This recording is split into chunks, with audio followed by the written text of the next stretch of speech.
Emotional, magulang ni Rico Blanco, nagsalita, hindi minahal ni Maris si Rico?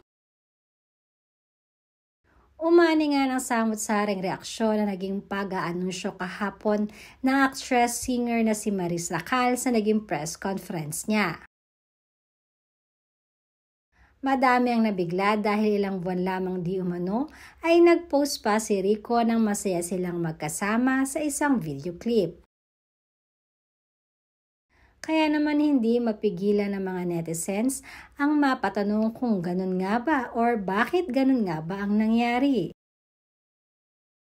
Naguguluhan ang lahat dahil grabe di umano ang naging pag-iyak ni Maris kahapon at ngayon naman ay nagpost ang dalaga sa kanyang social media account na parang wala namang nangyari.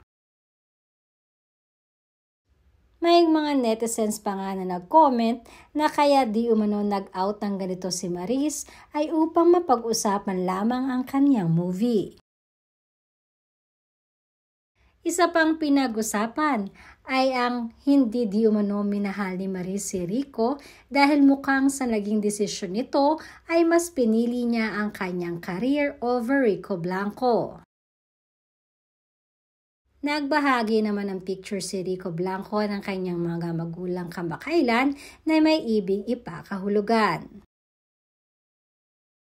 Sinasabing malabo na di umanong magkabalikan pa ang dalawa.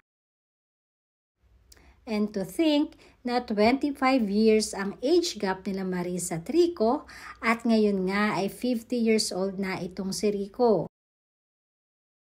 So when Maris reached the age of maturity, matanda na di umano itong si Rico Blanco noon at wala nang gaanong panahon upang makabuo ng pamilya.